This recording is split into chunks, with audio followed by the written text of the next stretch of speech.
On va s'intéresser à Cicéron.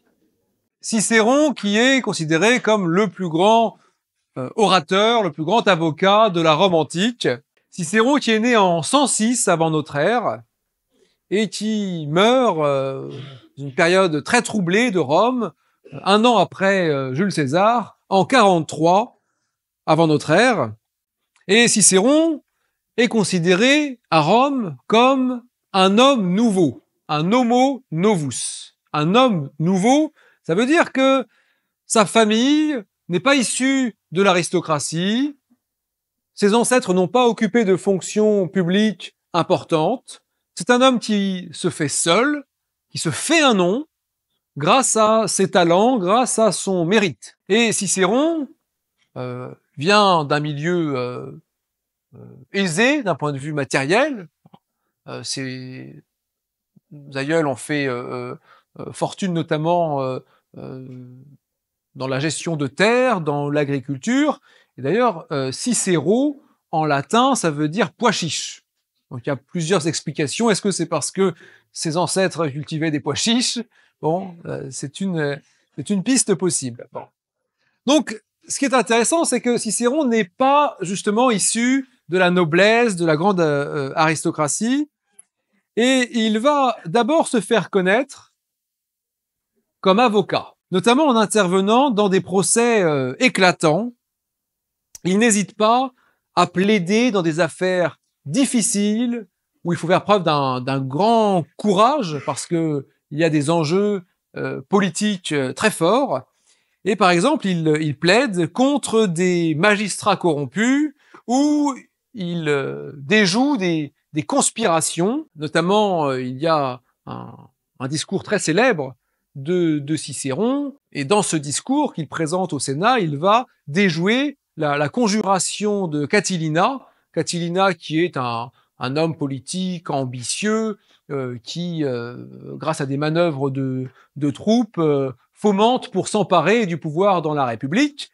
Et Caton va prendre la parole au Sénat en présence même de Catilina. Cicéron prend la parole devant le Sénat et va justement accuser Catilina de conjuration, mais il n'a pas de preuve au moment où il commence son discours, sauf que Catilina prend la fuite, il quitte le Sénat et il s'enfuit, et donc rien que cette fuite est un aveu en soi de culpabilité. Et donc il se fait véritablement connaître à travers ses affaires, et sa réussite en tant qu'avocat va lui ouvrir les postes, les portes des postes les plus importants, et il va faire une carrière politique remarquable en exerçant différentes magistratures, jusqu'à celle de consul, qui est une magistrature très élevée, qui est un peu l'équivalent de président de la République. Il y a 2 consuls à Rome, pour un an, mais Cicéron va exercer cette fonction de consul qui va marquer, en quelque sorte, l'apogée de sa gloire.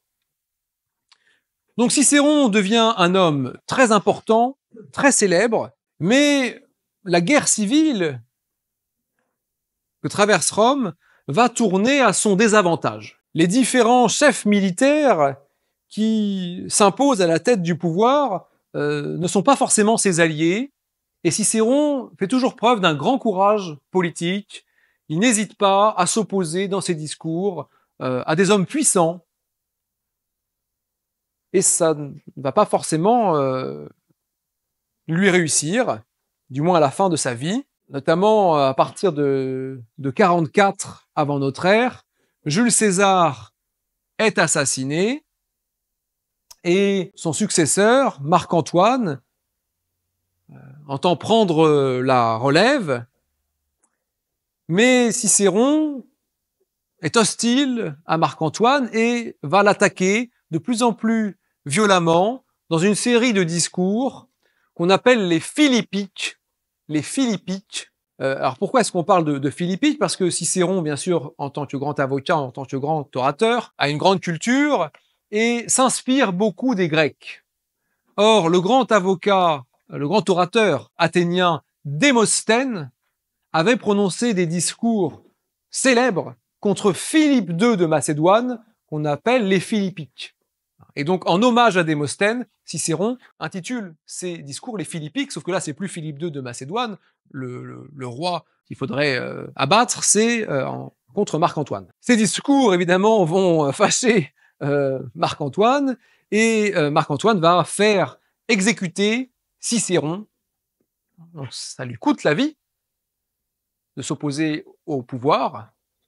Et Cicéron, après une vie très, très riche, très aventureuse, est assassiné. Et pour bien montrer que le grand orateur est mort, sa tête et ses mains sont placées sur le forum, sur la place publique, pour montrer qu'il ne s'exprimera plus dorénavant. Au-delà de cette vie bien remplie, Cicéron a été aussi un penseur très important, et il nous a laissé des ouvrages essentiels pour comprendre la pensée politique romaine, des ouvrages qui empruntent beaucoup aux Grecs, et notamment à Platon, tant sur la forme que concernant les titres. Sur la forme, puisque Cicéron écrit des dialogues entre les hommes importants de son temps, exactement comme on peut le voir chez les Grecs, où par exemple Platon met en scène des dialogues entre Socrate, Alcibiade, Xénophon, etc. Bref, Périclès, tous les grands personnages de son époque. Mais aussi, je vous le disais, sur les titres, puisque Cicéron ne s'embête pas, il reprend carrément les titres de Platon, et donc il va écrire deux grands ouvrages d'un point de vue politique. Il écrit tout d'abord la République, De Republica, et les lois, De Legibus, en latin. La République, les lois.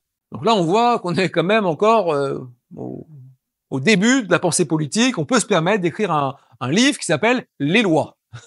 Alors, à notre époque, ce serait vraiment pas possible. Alors, sa pensée politique part d'une réflexion classique sur le meilleur gouvernement. On l'a vu ensemble, la question du meilleur régime politique est une question lancinante dans l'Antiquité, où on essaye de se dire, voilà, quel est le meilleur régime? Et donc, on trouve ça chez Platon, on trouve ça chez Aristote, on trouve ça chez Polybe, on vient d'en parler. Et Cicéron, justement, reprend à son compte la doctrine polybienne de l'anacyclose. Il considère qu'en effet, il y a un cycle des régimes politiques, et il considère que l'idée d'une constitution mixte, d'un régime mixte, est une idée satisfaisante. Et Cicéron estime qu'il faut combiner les différents régimes politiques pour éviter la dégénérescence des gouvernements. Mais à l'époque où vit Cicéron, la République est en crise. La République connaît une série d'affrontements entre chefs militaires, et la République devient de plus en plus instable, ses institutions sont fragilisées, et Cicéron considère de plus en plus qu'il faut apporter des améliorations, des corrections à la constitution mixte romaine. Les piliers du régime sont affaiblis, et Cicéron craint un effondrement du régime. Or, Cicéron considère qu'il faut une intervention pour à la fois dompter l'égoïsme des plus riches et l'avidité des plus pauvres, et notamment en renforçant le pilier monarchique de la République. Donc Cicéron ne revient pas sur le principe du régime mixte. Il précise qu'en aucun cas l'exercice des magistratures ne doit déboucher sur une monarchie complète. Cicéron estime que le pouvoir de commandement des magistrats doit être, en revanche, libéré davantage, afin qu'ils puissent gérer avec plus de liberté, plus d'aisance les affaires publiques. Et notamment, Cicéron réfléchit moins au meilleur régime politique qu'à la quête du meilleur citoyen. Il est à la recherche du meilleur citoyen, en latin l'optimus civis, donc c'est-à-dire le meilleur citoyen, le citoyen optimal. Alors quelles sont les qualités de ce citoyen optimal, du meilleur citoyen. Et ce meilleur citoyen, justement, pourrait avoir en charge la conduite de la cité en tant que protecteur. Alors déjà, le meilleur citoyen, d'après Cicéron, doit disposer de qualités morales. Doit disposer de qualités morales. C'est d'abord un homme de bien, un vir bonus. C'est un homme de bien, un vir bonus, qui fait preuve d'abnégation. Le meilleur citoyen place ses efforts au service de la cité. Il travaille sans relâche au service de l'intérêt général. Mais il est aussi capable de faire preuve de courage, de faire face aux dangers qu'il faut affronter, puisque la vie politique est quelque chose de dangereux. Faire de la politique, ça oblige à s'exposer, à affaiblir sa réputation, son image, sa fortune. Et donc, il faut un certain courage. Et puis, le meilleur citoyen est aussi un homme sage, qui fait preuve de sagesse. En plus des qualités morales, Cicéron ajoute des qualités intellectuelles. Son meilleur citoyen doit être instruit dans l'art politique, dans l'art de gouverner. Il faut donc que ce meilleur citoyen soit quelqu'un de compétent, d'habile politiquement. À travers cette recherche de sagesse, on voit une certaine parenté avec le philosophe roi de Platon. Et en même temps aussi les qualités du chef qu'on peut voir chez Xénophon. Cet individu, plein de qualités morales et de qualités intellectuelles, doit avoir une mission pour la République. Sa mission est double. Déjà, le meilleur citoyen, d'après Cicéron, doit être un princeps. Un princeps, c'est-à-dire un prince, étant le meilleur, l'optimus, le meilleur citoyen, il doit être placé au premier plan. Il doit être le premier. C'est pour ça qu'on parle de princeps. C'est le premier citoyen du régime. Ce n'est pas un roi. Il ne faut pas oublier que les Romains se sont construits, la République romaine s'est construite en opposition avec la monarchie. C'est une civilisation qui est passée de la monarchie à la République. Donc il ne s'agit en aucun cas de dire qu'on va revenir à un roi. Ça, c'est tout à fait inacceptable dans la mentalité romaine. Donc on va trouver un autre terme. Vous voyez ? Voilà. Je ne suis pas roi, je ne suis que le premier d'entre vous, le premier des citoyens. C'est ça l'origine étymologique du mot prince. Et puis ce prince, d'après Cicéron, est également un tuteur. Ce prince ne doit en aucun cas se considérer comme le maître de la chose publique. Le pouvoir n'est pas sa propriété. Cicéron condamne toute tendance à la formation d'un gouvernement personnel. Au contraire, Cicéron estime que le prince doit se considérer comme un tuteur de la chose publique. Un tuteur au service de la cité. Sa tâche est de préserver l'équilibre des pouvoirs et de maintenir les institutions républicaines. Alors, ces réflexions de Cicéron sont particulièrement intéressantes ici, puisque elles vont, en quelque sorte, légitimer, favoriser l'avènement d'un prince républicain que Cicéron pressent dans la personne d'Octave, qui va devenir le premier empereur. Dans la pensée politique et juridique de Cicéron, il y a aussi un point essentiel qui concerne la justice, le droit naturel. D'après Cicéron, la justice est le pilier de l'harmonie civile. La justice est le pilier de l'harmonie civile. De la même manière qu'Aristote, il estime que la cité et le pouvoir sont des éléments naturels. De la même manière que Aristote considérait que l'homme est un zone politikone, un animal politique. Mais Cicéron complète cette réflexion. Pour lui, la cité est la condition du bonheur des hommes parce qu'elle respecte la justice. Si la cité est la condition du bonheur des hommes, c'est parce qu'elle respecte la justice. Et la première chose que l'individu réclame au pouvoir, c'est la justice. Donc, la cité a un objectif, a une finalité. La cité se doit d'être juste. Elle se doit d'être équitable.